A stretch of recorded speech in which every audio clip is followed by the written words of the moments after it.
ලක්විරෝ දායකත්ව ධර්මදේශනය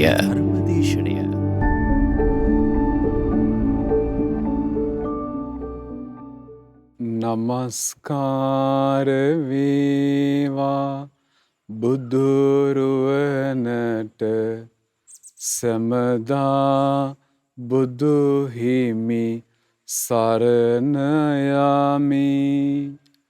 නමස්කාර වේවා ධම්රුවනට සැමදා සදහම් සරණ යමි. නමස්කාර වේවා සංඝරුවනට සැමදා මහා සංඝ සරණ යමි. නමස්කාර වේවා තුනුරුවනට සැමදා තිසරණ සරණ යමි. සාදු සාදු සාදු. නමෝ බුද්ධාය. ශ්‍රද්ධාවන්ත වාසනාවන්ත පින්වත්නි, අපි මේ වෙසක් මාසයේ අපගේ බුදුරජාණන් වහන්සේ බෝසතාණන් වහන්සේ විදියට උපත ලැබූ මේ මාසේ, උතුම් සම්මා සම්බුද්ධත්වයට පත් වුනෙත් මේ මාසේ, ඒ වගේම බුදුරජාණන් වහන්සේ පිරිනිවන් පාවදාලෙත් මේ මාසේ, ඒ කියන්නේ වෙසක් මාසේ. ඉතින් මේ වෙසක් මාසයේ පුරාවට බුදුරජාණන් වහන්සේ ගැන අපිට හිත පහදවා ගන්න ලැබීම, අපේ හිතේ පැහැදීම වඩාත් වැඩි දියුණු කරගන්න ලැබීම අපිට ලැබුණු ලොකු වාසනාවක්. පින්වත්නි, අපි මේ ජීවිතේ කවුරු අඳුනගත්තේ නැති වුණත් බුදුරජාණන් වහන්සේ වඳුනා ගන්න ඕන. බුදුරජාණන් වහන්සේව අඳුනා ගත්තොත් අපිට අපේ ජීවිතේ හැම දුකක්ම අවසන් කරන්න අවස්ථාව ලැබෙනවා. හැම සැපයක්ම උපද්දව ගන්න අවස්ථාව ලැබෙනවා. බුදුරජාණන් වහන්සේව අඳුනගත්තු අය සදහටම සතර අපායෙන් නිදහස් වුණා.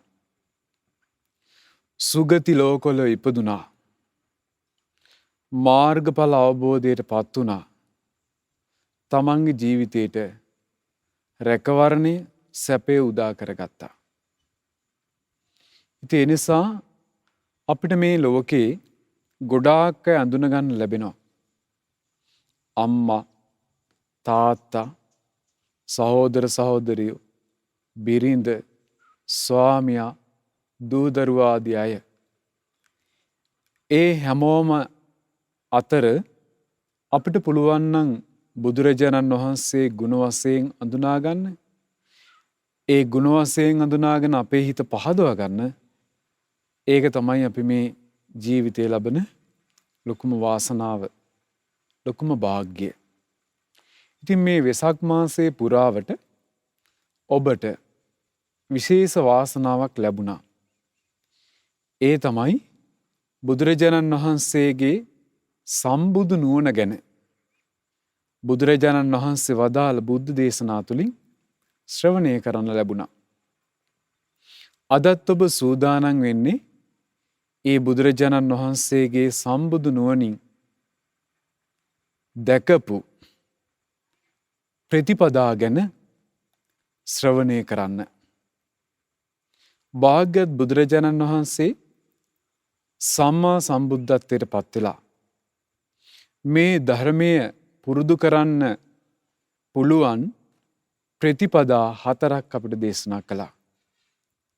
ඉතින් අද ඔබ සූදානම් වෙන්නේ බුදුරජාණන් වහන්සේ වදාළ ඒ ප්‍රතිපදා 4 ශ්‍රවණය කරන්න. භාග්‍යතුන් වහන්සේ වදාළ පින්වත්නි, කෙනෙක් ධර්මාබෝධය පිණිස තමන්ගේ ජීවිතය හසුරුවනකොට හැමෝටම එක වගේ ඒ ධර්මය පුරුදු කරගන්න ලැබෙන්නේ. ඒ කියන්නේ අපි එකිනෙකාට වෙන්වෙන් නොසයෙන් තමයි මේ ධර්මය පුරුදු වෙන්නේ. දැන් භාග්‍යවත් බුදුරජාණන් වහන්සේ ධර්මයේ දේශනා කරනකොට සමහර අය ධර්මය අහලා අරහත්ත්වයට පත් වෙනවා. සමහර අය අනාගාමී වෙනවා. සමහර අය සෝතාපන්න වෙනවා. සමහර අය සකදාගාමී වෙනවා. එකම බණපදේ අහගෙන ඉද්දි. ඒ නිසායි බුදුරජාණන් වහන්සේ වදාළ මේ ධර්මය පච්චත්තම් වේදිතබ්බෝ විඤ්ඤෝහි. ප්‍රඥාව තිබෙන අය තම තම නැනපමණින් අවබෝධ කරගන්න ඕන දෙයක් කියලා. ඉතින් එතකොට පින්වත්නි මේ ප්‍රතිපදා 4 ගැන අපි තේරුම් ගත්තොත් අපිට බුදුරජාණන් වහන්සේ ගැන අප්‍රමාණ විදියට හිත පහදවා ගන්න පුළුවන්. බුදුරජාණන් වහන්සේට මේ නිවන් මාර්ගය ගැන, නිවන් මාර්ගයේ පුරුදු කර ගැනීම ගැන මොනතරම් පරිපූර්ණ අවබෝධයක් තිබිලද කියලා. බුදුරජාණන් වහන්සේ දේශනා කරනවා ප්‍රතිපදා 4ක් තිබෙනවා. එහි පළවෙනි ප්‍රතිපදාව තමයි පින්වත්නි දුක්ඛා පටිපදා දන්දා විඤ්ඤා. එහි අර්ථය තමයි දුක්ඛා පටිපදා ප්‍රතිපදාව. තමන්ට අනුගමනය කරන්න තිබෙන වැඩපිළිවෙල තමයි ප්‍රතිපදාව කියලා කියන්නේ. එතකොට මේ ප්‍රතිපදාව දුක්ඛා දුක් සහිතයි. සපසේ කරන්න ලැබෙන්නේ. ඒ වගේම දන්දා විඤ්ඤා. තමන්ට මේ ධර්මය අවබෝධ කරගන්න වෙන්නේ බොහොම හිමීට. එතකොට ප්‍රතිපදාවත් දුකයි, ධර්මාවබෝධය සිදු වෙන්නේ බොහොම හිමීට. අන්න ඒකට භාග්‍යවත් බුදුරජාණන් වහන්සේ වදාලා දුක්ඛා පටිපදා දන්දා විඤ්ඤා කියලා. එතකොට අපි තේරුම් ගන්න ඕන පින්වත්නි මේ දුක්ඛ ප්‍රතිපදාව කියන්නේ කුමක්ද? ඒ වගේම අවබෝධය හිමීට සිදු වෙනවා කියන්නේ කුමක්ද කියලා. භාග්‍යවත් බුදුරජාණන් වහන්සේ වදාලා පින්වත් මහණනි දුක්ඛ ප්‍රතිපදාවෙන් සෙමින් ලබන අවබෝධය කියලා කියන්නේ මෙන්න මෙයයි. ඒ තමයි කෙනෙක් වාසය කරනවා. රාගය නිසා හටගත්, ඒ කියන්නේ යාට තියුණු රාගය තිබෙනවා. තියුණු රාගය නිසා රාගයෙන් හටගත් දුක් දුන්නස්සයා විඳිනවා. ඒ වගේම යාට තියෙනවා තියුණු ද්වේෂය. තියුණු ද්වේෂය නිසා ද්වේෂයෙන් හටගත් දුක් දුන්නස්සයා විඳිනවා. ඒ වගේම තියෙනවා යාට තියුණු මෝහය. ස්වභාවයෙන්ම තියෙනවා. ඒ නිසා මෝහයෙන් හටගන්න දුක් දුන්නස් විඳිනවා. දැන් බලන්න බලවත් විදියට රාගයේ තිබෙන කෙනෙක්, බලවත් විදියට ද්වේෂයේ තිබෙන කෙනෙක්, බලවත් විදියට මෝහයේ තියෙන කෙනෙක් හැමතිස්සෙම තමන්ගේ හිත තුළ ඇවිස්සලා එන්නේ රාගයයි. හැමතිස්සෙම තමන්ගේ හිතේ ඇවිස්සලා ඉන්නේ ද්වේෂයයි. හැමතිස්සෙම තමන්ගේ හිතේ ඇවිස්සලා ඉන්නේ මෝහය. එතකොට මේ ඇවිස්සෙන රාගය, ඇවිස්සෙන ද්වේෂය, ඇවිස්සෙන මෝහය තමන් තුළ බලවත් විදියට තිබෙනවා නම් එයාට ඒ රාග දේශ මෝහ නිසා ගොඩාක් දුක් විඳින්න සිද්ධ වෙනවා. දැන් සාමාන්‍යයෙන් දැන් මේ ප්‍රතිපදාව පුරුදු කරද්දී අපිට සිල් රකින්න වෙනවා. ඉන්ද්‍රිය සංවර කරන්න ඕන. සතිපට්ඨානේ සිහියව දියුණු කරගන්න ඕන. ඊට පස්සේ සමාධිය දියුණු කරගන්න ඕන. දැන් මේ දේවල් කරනකොට තමන්ට බලවත් විදියට රාගය, ද්වේෂය, මෝහය තිබෙනවා නම් තමන්ට ගොඩාක් දුක් දුන්නස් විඳින්න වෙනවා. ඒ සිල් රකින්න එක පහසුවෙන් කරගන්න ලැබෙන්නේ නැහැ. ඒ වගේම භාවනාවක් කරගන්න එක පහසුවෙන් කරගන්න ලැබෙන්නේ නැහැ. සිහියක් දියුණු කරගන්න එක පහසුවෙන් කරගන්න ලැබෙන්නේ මේ විදියට ගොඩාක් දුක් දුන්නස් විඳින්න වෙනවා. ඒකයි භාග්‍යවත් බුදුරජාණන් වහන්සේ දේශනා කරන්නේ දුක්ඛා පටිපදා කියලා. ඒතර ප්‍රතිපදාව දුකයි. ඒ කියන්නේ පින්වත්නි තමන්ට අනුගමනය කරන්න තිබෙන වැඩපිළිවෙල බොහොම දුක් සහිතයි. පහසුවෙන් ලේසියෙන් කරන්න ලැබෙන්නේ නැහැ. භාග්‍යවත් බුදුරජාණන් වහන්සේ වදාලා ඒ වගේම අවබෝධයත් බොහෝම හිමීටයි සිද්ධ වෙන්නේ. තමන් මාර්ගඵල අවබෝධයකට පත්වෙනවා නම්, ඒ කියන්නේ තමන් සෝතාපන්න වෙනවා නම්, තමන් සකදාගාමී වෙනවා නම්, තමන් අනාගාමී වෙනවා නම්, තමන් අරහත්වයට පත්වෙනවා නම්, ඒ අවබෝධයත් බොහොම හිමීට සිද්ධ වෙන්න කියන. එතකොට භාග්‍යවත් බුදුරජාණන් වහන්සේ දේශනා කරනවා ඒකට හේතුව තමයි කියනවා පංචේන්ද්‍රියන් නැතිවන්නේ මෘදු වශයෙන්. ඒ කියන්නේ පංච ඉන්ද්‍රිය බලවත් නැහැ. පින්වත්නි ඔබ දන්නවා බුදුරජාණන් වහන්සේ දේශනා කරන අපේ මේ ඇසට ඉන්ද්‍රියක් කියලා. කනට ඉන්ද්‍රියක් කියලා. නාසයට ඉන්ද්‍රියක් කියලා. දිවට ඉන්ද්‍රියක් කියලා. ශරීරයට ඉන්ද්‍රියක් කියලා. මනසට ඉන්ද්‍රියක් කියලා. ඒතර මේ හයටම කියනවා ඉන්ද්‍රිය හයක් කියලා. ඒතර මේ හයේ ස්වභාවය තමයි මේවා හැමතිස්සෙම ක්‍රියාත්මකයි. ඇස ක්‍රියාත්මකයි, කන ක්‍රියාත්මකයි, නාසය ක්‍රියාත්මකයි, දිව ක්‍රියාත්මකයි, ශරීරය ක්‍රියාත්මකයි, මනස ක්‍රියාත්මකයි. එතකොට මේ ධර්මය පුරුදු කරන කෙනෙක්ට බුදුරජාණන් වහන්සේ ඒ වගේම ඉන්ද්‍රිය පහක් දේශනා කරලා තිබෙනවා.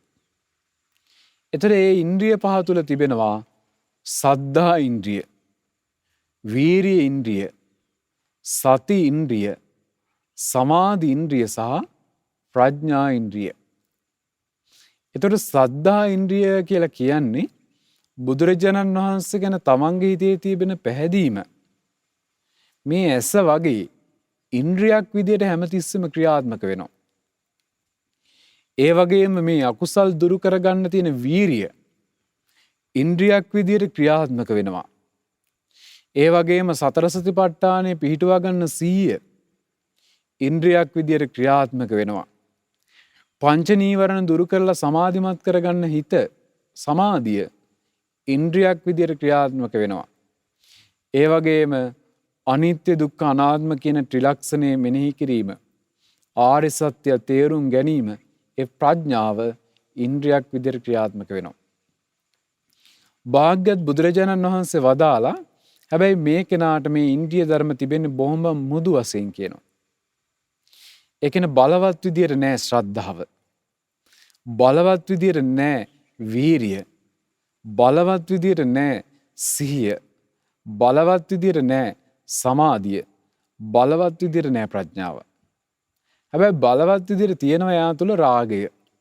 බලවත් විදියට තියෙනවා ද්වේෂය. බලවත් විදියට තියෙනවා මෝහය. ඒතර බලවත් රාග දේශ මෝහ. හැබැයි ශ්‍රද්ධා, විරිය, සති, සමාධි, ප්‍රඥා කියන ඉන්ද්‍රිය දුර්වලයි. බොහොම පොඩ්ඩයි තිබෙන්නේ, බලවත් නෑ. ඉතින් භාග්‍යවත් බුදුරජාණන් වහන්සේ දේශනා කරනවා ඒ කෙනෙක් ආශ්‍රව සය කරලා මාර්ගඵල අවබෝධයකට පැමිණෙනවා නම් එයාට පැමිණෙන්න වෙන්නේ බොහොම සෙමින් කියනවා. වේගෙන් ලබා ගන්න පුළුවන් දෙයක් නෙවෙයි. මොකද හේතුව තියුණු රාග දේශ මෝහ තිබෙනවා. බලවත් විදියට රාග දේශ මෝහ තිබෙනවා. ඒ රාග දේශ මෝහයෙන් හටගන්නා දුක් දුන්නස් විඳිනවා.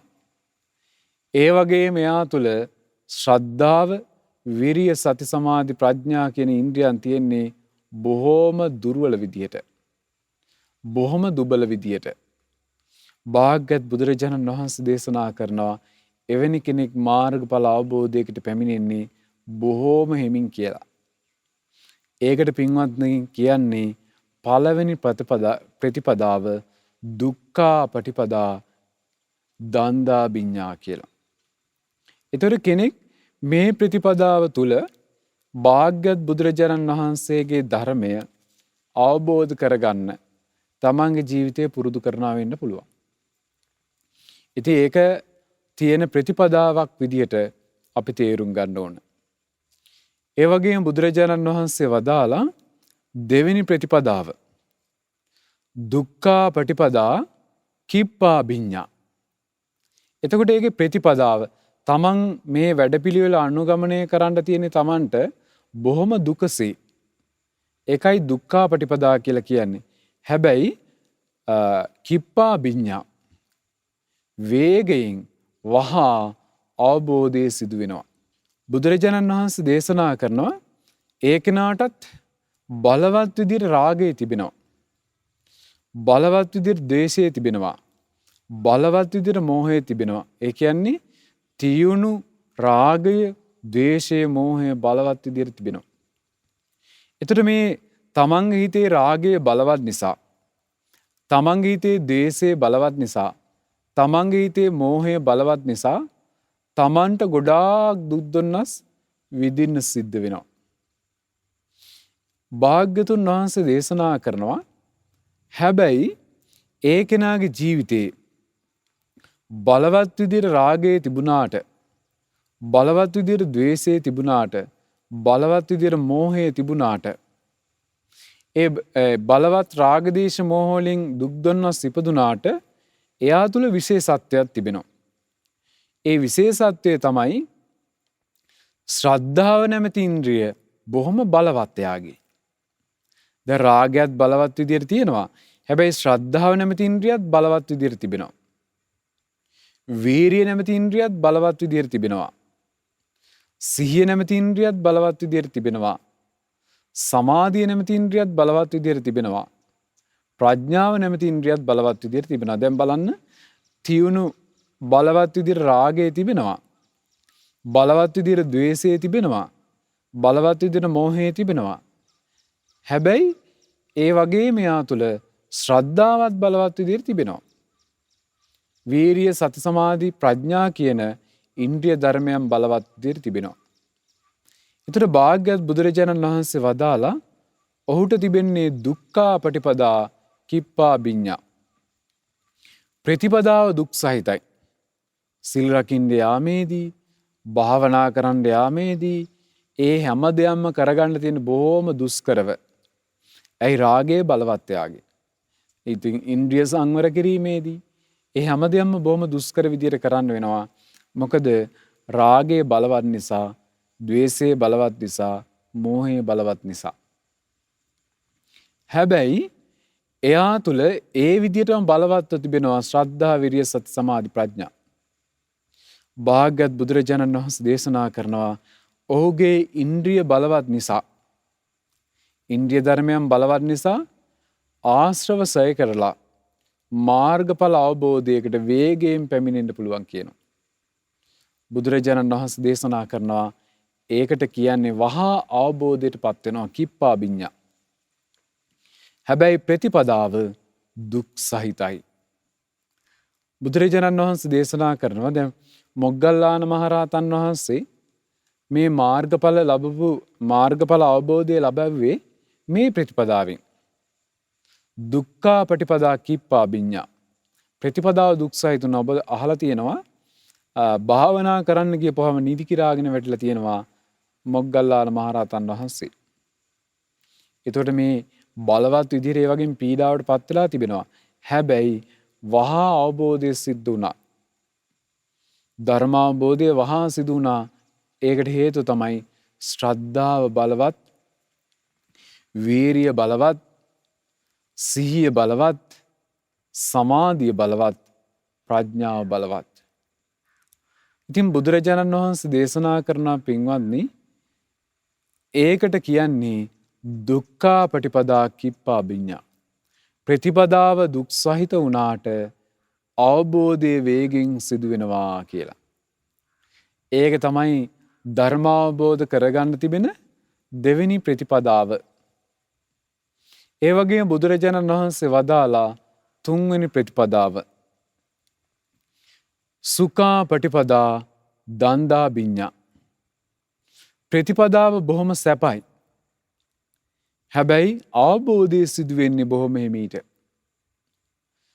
ඒ කියන්නේ තමන් මේ ධර්මයේ පුරුදු කරනකොට තමන්ට සිල් රැකගන්න එක, ඉන්ද්‍රිය සංවර කරගන්න එක, බණ භාවනා කරන එක මේ හැම දෙයක්ම බොහොම පහසුවෙන් කරන්න පුළුවන්. ඒකයි ප්‍රතිපදාව සැපයි කියලා කියන්නේ. හැබැයි අවබෝධය සිදු වෙන්නේ බොහොම හිමීට.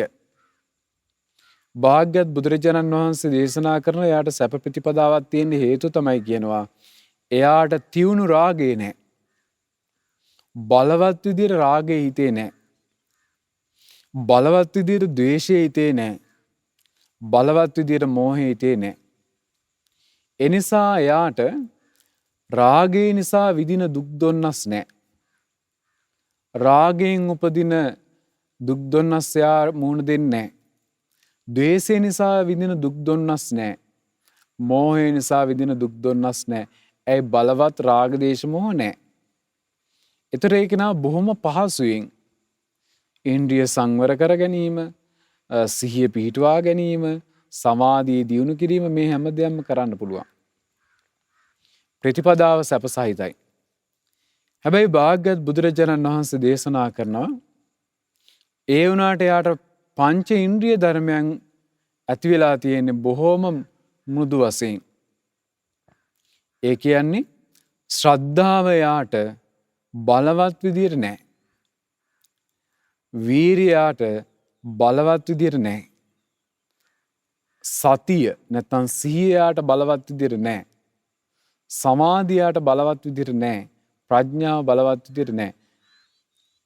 එතකොට දැන් රාගය දේශ මොහත් බලවත් විදියට නැහැ. හැබැයි ශ්‍රද්ධා විරිය සති සමාධි ප්‍රඥා කියන ඉන්ද්‍රිය ධර්මات බලවත් විදියට නැහැ. ඒතර රාග දේශ මොහ බලවත් විදියට නැති නිසා රාග දේශ මොහ වලින් විදින දුක් දුන්නස් එයා විඳින්නේ නැහැ. ඒතර යාට ප්‍රතිපදාව බොහොම සැපසහිතයි.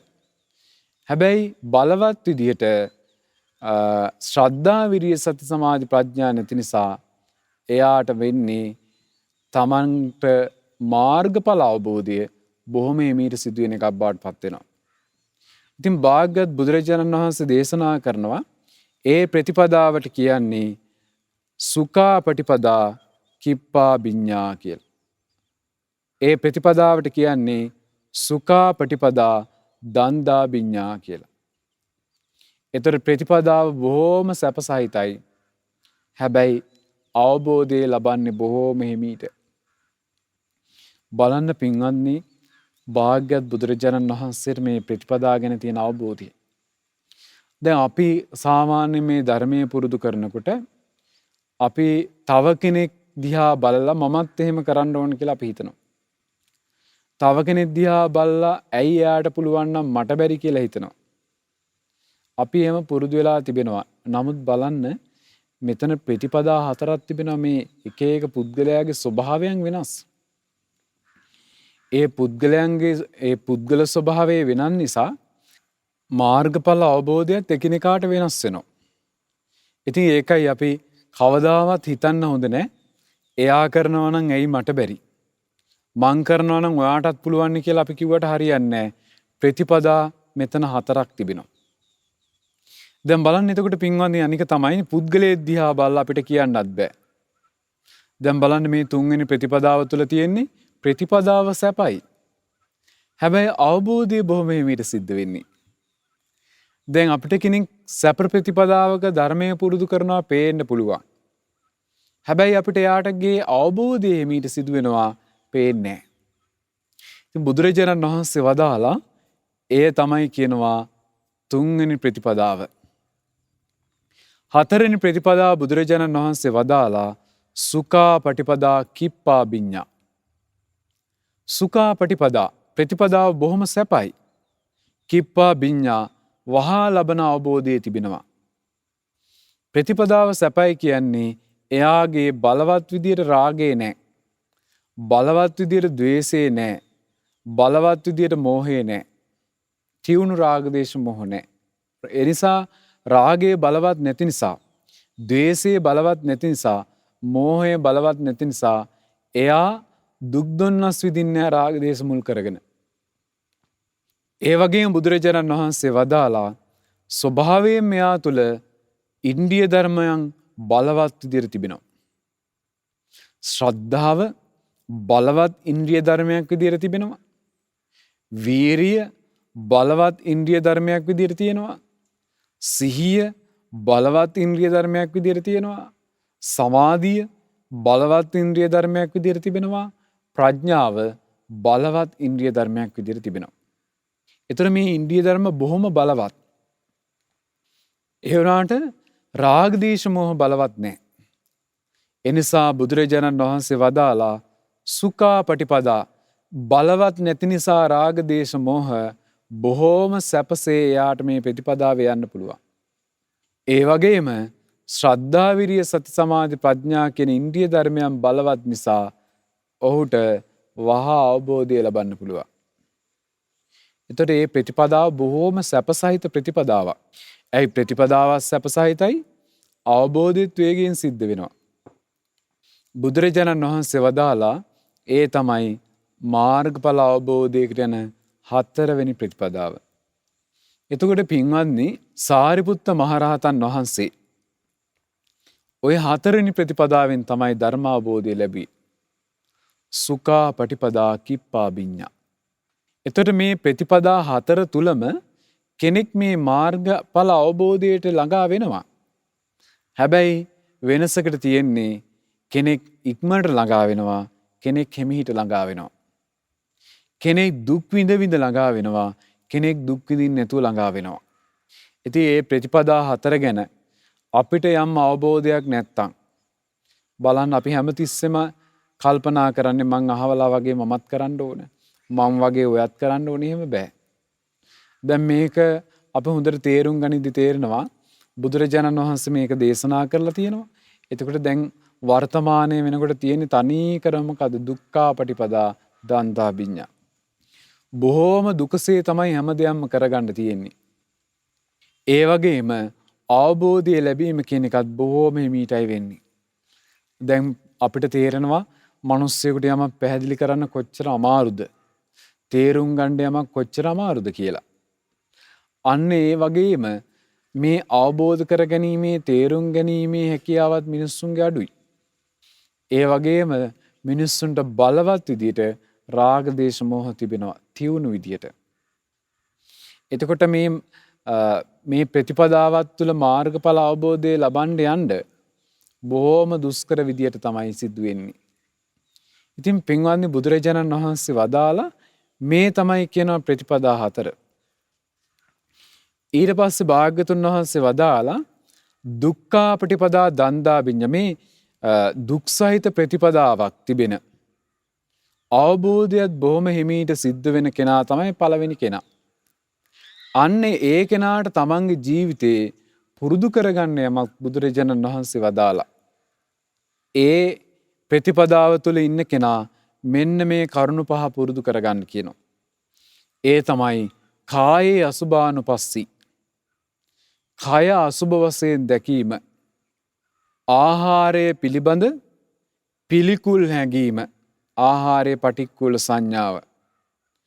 ඊට පස්සේ සබ්බ ලෝකේ අනබිරත සංඤී. ඒ කියන්නේ සියලු ලෝකවල පිළිබඳ නොඇලුණු සංඥාව. සබ්බ සංඛාරේසු අනිච්ච සංඥා.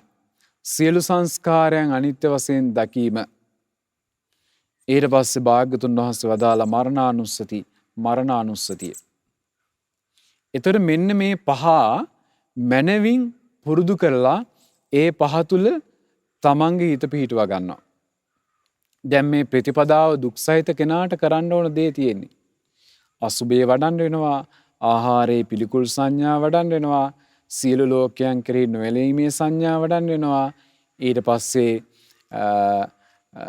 සියලු සංස්කාර අනිත්‍ය වශයෙන් දැකීමෙන් ඒ සංඥා වඩන්න වෙනවා මරණානුස්සතිය. භාග්‍යවත් බුදුරජාණන් වහන්සේ වදාලා ඒ 5 දියුණු කරන ගමන් එයා මොකද කරන්නේ? පංචසේක බල ධර්මයන් ඇසුරු කරගෙන වාසය කරනවා. පංචසේක බල ධර්මයන් ඒ තමයි පින්වත්නි ශ්‍රද්ධා බලය, ශ්‍රද්ධාව නැමැති බලය, ඊළඟට හිරි බලය, පවට ලැජ්ජාව නැමැති බලය, ඔත්තබ්බ බලය, පවට බය නැමැති බලය, වීරිය බලය, වීරිය නැමැති බලය, ප්‍රඥාව නැමැති බලය. එතකොට මේවට කියන්නේ සේක බල කියලා. ඒ කියන්නේ මේ ධර්ම මාර්ගයේ ගමන් කරන කෙනෙක්ට තිබෙන හයිය. එතකොට මේ සේක බල ඇසුරු කරගෙන එයා වාසය කරනවා. භාග්‍යවත් බුදුරජාණන් වහන්සේ දේශනා කරනවා ඔහුට මේ පංචේන්ද්‍රයන් ඇතිවන්නේ මෘදු වශයෙන්. එනම් සද්ධාව, විරිය, සති සමාධි ප්‍රඥා මෘදු වශයෙන් තිබෙන්නේ. හැබැයි ඒ කෙනා මාර්ගඵල අවබෝධයකට හෙමින් හරි පැමිණෙනවා කියලා භාග්‍යවත් බුදුරජාණන් වහන්සේ වදාලා. ඒතර මේ පළවෙනි ප්‍රතිපදාව තියෙන කෙනා තමන්ගේ ජීවිතයේ පුරුදු කරගත යුත්තේ. ඊට පස්සේ බුදුරජාණන් වහන්සේ වදාලා දෙවෙනි ප්‍රතිපදාව දුක්ඛාපටිපදා කිප්පා විඤ්ඤා. ඒ කෙනත් මේ පහ දියුණු කරන්න ඕන. කය අසුබ වශයෙන් දැකීම, ආහාරය පිළිබඳ පිළිකුල් සංඥාව, සියලු ලෝකවල නොඇලීමේ සංඥාව, සියලු සංස්කාර අනිත්‍ය වශයෙන් දැකීමේ සංඥාව, ඊට පස්සේ මරණානුස්සතිය. ඒ වගේම බුදුරජාණන් වහන්සේ දේශනා කරනවා පංචසේක බල ධර්මයන් ඇසුරු කරගෙන වාසය කරනවා. ශ්‍රද්ධාව, පවට ලැජ්ජාව, පවට බය, වීරිය සහ ප්‍රඥාව. භාග්‍යවතුන් වහන්සේ දේශනා කරන මේ විදිහට වාසය කරන කෙනා තුළ ශ්‍රද්ධා, විරිය, සති, සමාධි, ප්‍රඥා කියන ඉන්ද්‍රිය ධර්මයන් බලවත්ව පිහිටනවා.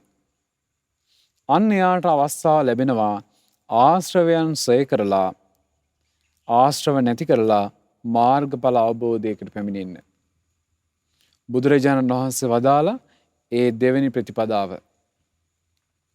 තුන්වෙනි ප්‍රතිපදාව පින්වත්නි සුඛාපටිපදා දන්දාභිඤ්ඤා. ප්‍රතිපදාව බොහොම සැපයි. අවබෝධය සිදුවෙන්නේ බොහොම හිමීට. ඒකෙනා ප්‍රතිපදාව සැප නිසා බුදුරජාණන් වහන්සේ දේශනා කරනවා කාමයන්ගෙන් වෙන් වෙලා හිතේ සමාධිය උපද්දව ගන්නවා. ඒ සමාධිය ගැඹුරට ඇති කර ගන්නවා. පළවෙනි ධානය, දෙවෙනි ධානය, තුන්වෙනි ධානය, හතරවෙනි ධානය ආදී ඒ සමාධිය ගැඹුරට දියුණු කර ගන්නවා.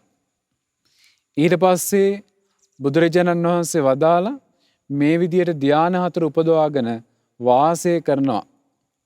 ඒ වගේම පංචසේක බල ධර්මයන් ඇසුරු කරගෙන වාසය කරනවා. දැන් එයා හිත සමාධිමත් කරලා ධානත් උපදවාගෙන වාසය කරනවා. ඒ වගේම ශ්‍රද්ධා, ඒ වගේම පවට ලැජ්ජාව, පවට බය, වීරිය සහ ප්‍රඥා කියන සේක බල ධර්මයන් ඇසුරු කරගෙන වාසය කරනවා. භාග්‍යවත් බුදුරජාණන් වහන්සේ දේශනා කරනවා ඔහු තුළ පංචේන්ද්‍රයන් මුදු වශයෙන් පිහිටලා තිබෙන්නේ. ශ්‍රද්ධාව, වීරිය, සති, සමාධි, ප්‍රඥා කියන ඉන්ද්‍රිය ධර්මයන් බලවත් විදියට පිහිටලා නැහැ. නමුත් ඔහු ආශ්‍රවයන් ශ්‍රය කරලා මාර්ගඵල අවබෝධයකට පැමිණෙනවා කියලා භාග්‍යවත් බුදුරජාණන් වහන්සේ වදාලා. බලන්න මේ සුඛාපටිපදා කියලා කියන්නේම පින්වත්නි ඒ කෙනාට තමන්ගේ හිත සමාධියට පත් කරගන්න අවස්ථාව තිබෙනවා. පළවෙනි ධානය, දෙවෙනි ධානය, තුන්වෙනි ධානය, හතරවෙනි ධාන ආදී ධාන උපද්දව ගන්න අවස්ථාව තිබෙනවා. ඊට පස්සේ ඉන්ද්‍රිය ධර්මයන් බලවත් විදිහට නැති නිසා අවබෝධය බොහොම හිමීට තමයි සිද්ධ වෙන්නේ. ඒ වගේම බුදුරජාණන් වහන්සේ වදාලා සුඛාපටිපදා කිප්පා විඤ්ඤා.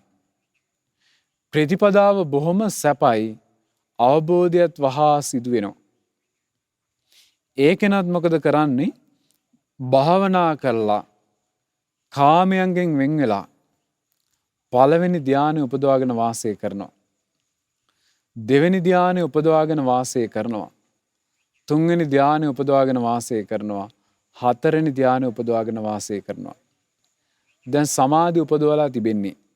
ඒතර මේ සමාධිය උපද්දපු හිතක් බොහොම සැපසේ තියාගන්න පුළුවන්. කාමයේ නිසා හටගන්න දුක් දුන්නස් නැහැ. අකුසල් නිසා හටගන්න දුක් දුන්නස් නැහැ. බොහොම සැපවත් හිතක් තිබෙන්නේ. ඒතර ප්‍රතිපදාව සැපයි, ඉන්ද්‍රිය සංවර කරගන්න පුළුවන්, සිල් හොඳට රැක ගන්න පුළුවන්.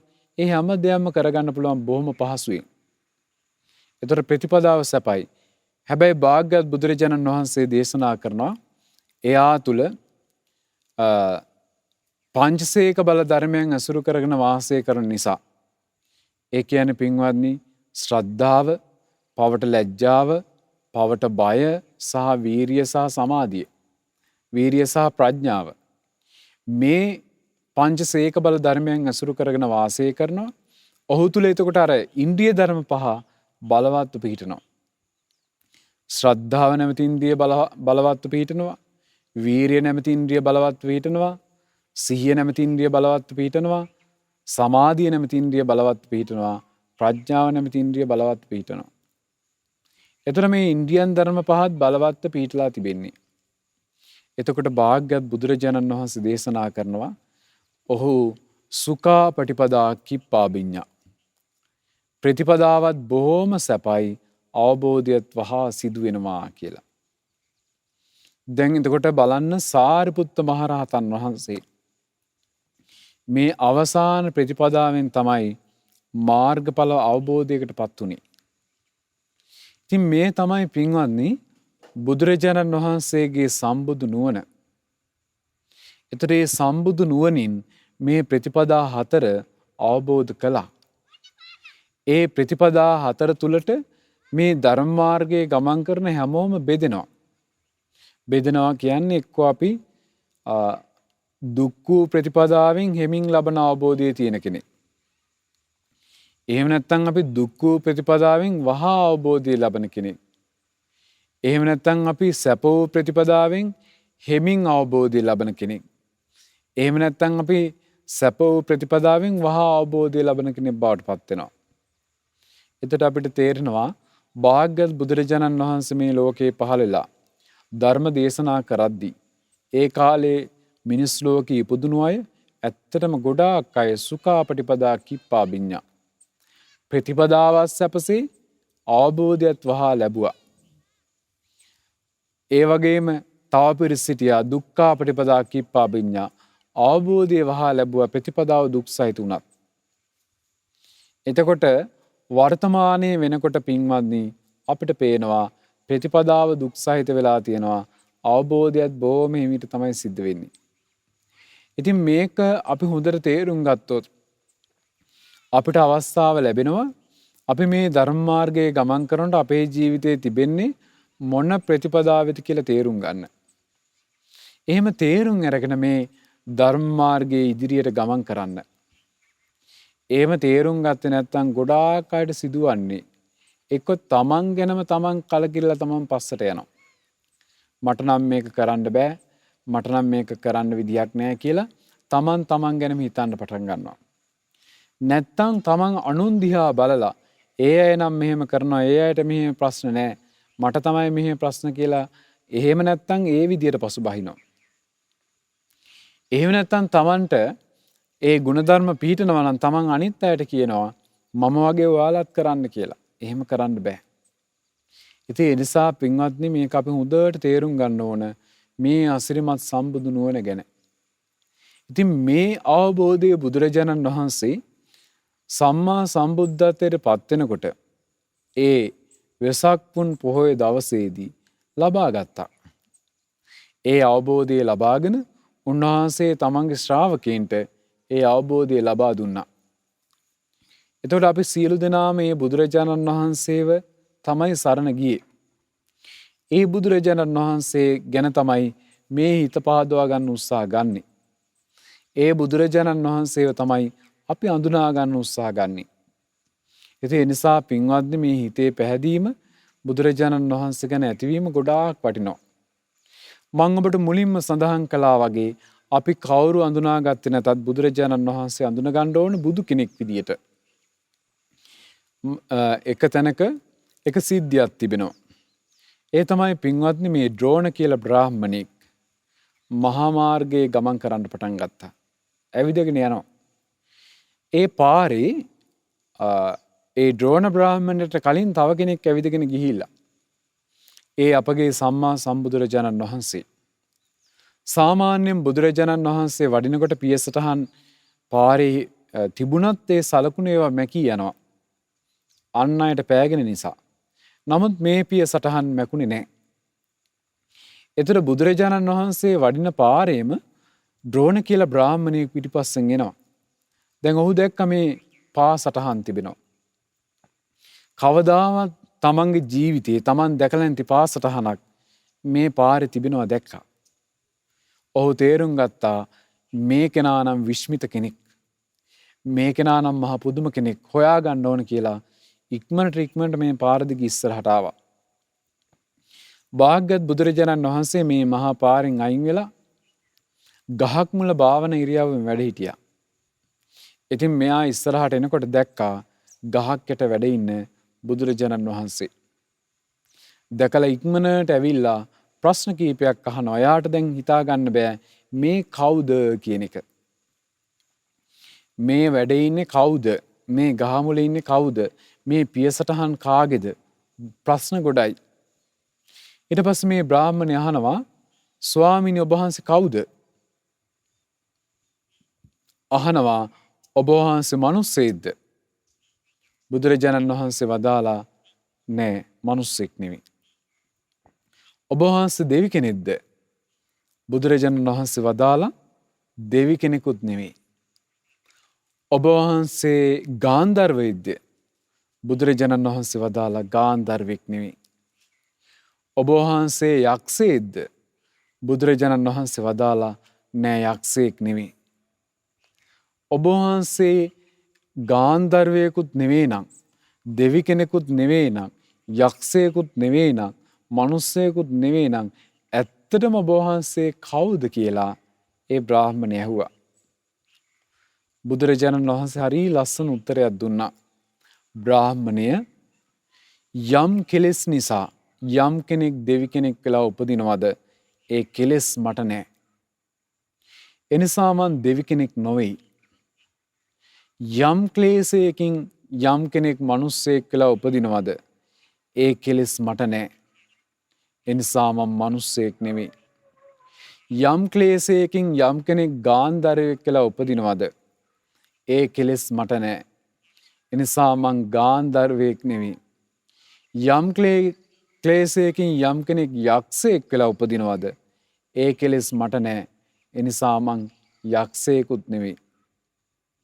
ඒ උත්තර ටික ලැබුණට පස්සේ අර ද්‍රෝණ බ්‍රාහ්මණයා තවත් පුදුමයට පත් වුණා. එහෙම කවුරුත් නෙවෙයි නම් ඔබ වහන්සේ කවුද කියලා නැවතත් ඒ බ්‍රාහ්මණය අහනවා. අපගේ භාග්‍යවත් බුදුරජාණන් වහන්සේ ඒ බ්‍රාහ්මණයට ලස්සන උපමාවක් වදාලා. බ්‍රාහ්මණය විලක නෙළුමක් පිපෙද්දී විලක පිපෙන නෙළුම විලේ පිපෙනකොට ඒ නෙළුම එකපාරටම විල උඩ පිපෙන්නේ නැහැ. ඒ මඩේම හැදිලා ඒ මඩේම පෝෂණය වෙලා ඒ මඩෙන් උඩට ඇවිල්ලා වතුරෙන් උඩට ඇවිල්ලා තමයි නෙළුම පිපෙන්නේ. බුදුරජාණන් වහන්සේ වදාලා ඊට පස්සේ නෙළුම ලෝකයේ ලස්සන කරමින් ලෝකයේ සුවඳ කරමින් පවතිනවා. අන්න ඒ වගේ බ්‍රාහ්මණය මම සාමාන්‍ය මිනිස්සු අතරම ඉපදිලා සාමාන්‍ය මිනිස්සු අතරම හැදී වෙලා ඒ මිනිස්සු අතරින් සම්මා සම්බුද්ධත්වයට පත් වෙලා සියලු කෙලෙස් දුරු කරලා මම බුදු කෙනෙක් බවට පත් වුණු කෙනෙක් මාව බුදු කෙනෙක් විදිහට අඳුන ගන්න කියලා ද්‍රෝණ බ්‍රාහ්මණයාට බුදුරජාණන් වහන්සේ වදාලා. එතකොට පින්වත්නි බුදුරජාණන් වහන්සේ මේ මනුස්ස ලෝකයේ ඉපදුනාට බුදුරජාණන් වහන්සේ මිනිස්යන් අතරම ජීවත් වුණාට බුදුරජාණන් වහන්සේ මිනිස්යන් අතරට මිනිස්යන්ට අයිති නෑ. බුදුරජාණන් වහන්සේ ආරියට මඩේ නොගෑවි වතුරේ නොගෑවි මඩෙන් උඩට විත් වතුරෙන් උඩට විත් පිපී තිබෙන නෙළුම් මලක් වගේ. එනිසා අපි තේරුම් ගන්න ඕන ඒ භාග්‍යවත් බුදුරජාණන් වහන්සේ අපි බුදුරජාණන් වහන්සේ විදියට අඳුන ගන්න. අපි බුදුරජාණන් වහන්සේ වඳුනගන්නේ දෙවි කෙනෙක් විදියට නෙවෙයි, යක්ෂයෙක් විදියට නෙවෙයි, බ්‍රහ්මයෙක් විදියට නෙවෙයි, මිනිස්සෙක් විදියටත් නෙවෙයි. දැන් මේ ලෝකේ අනිත් අය ගොඩාක් අය අඳුනගන්නේ වෙන විදියට නෙවෙයි. අපි මිනිස්සු විදියට පිරිසක් අඳුන ගන්නවා. දෙවිවරු විදියට පිරිසක් අඳුන ගන්නවා. බ්‍රහ්මයෝ විදියට පිරිසක් අඳුන ගන්නවා. නමුත් බුදුරජාණන් වහන්සේව අපි අඳුන ගන්න ඕනේ බුදු කෙනෙක් විදියටමයි. උන්වහන්සේ මනුස්ස ලෝකෙ ඉපදුනා ඒක හරි.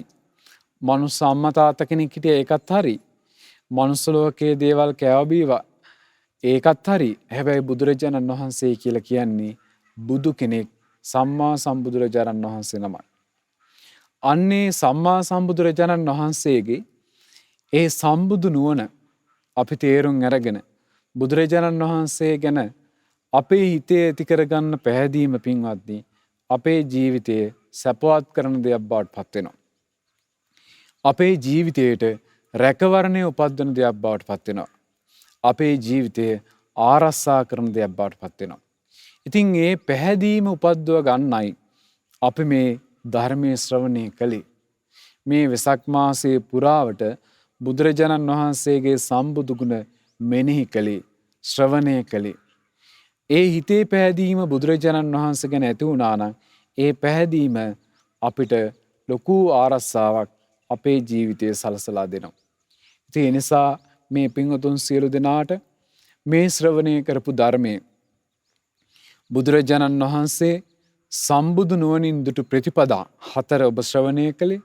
මේ ශ්‍රවණය කරපු ධර්මය සියලු දෙනාට මෙලොව සැපේ පිණිස, පරලොව සුගතිය පිණිස, ධර්මාවබෝධය පිණිස උපකාර වේවා.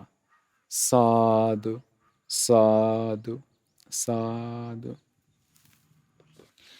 පුණ්‍යානුමෝදනාව.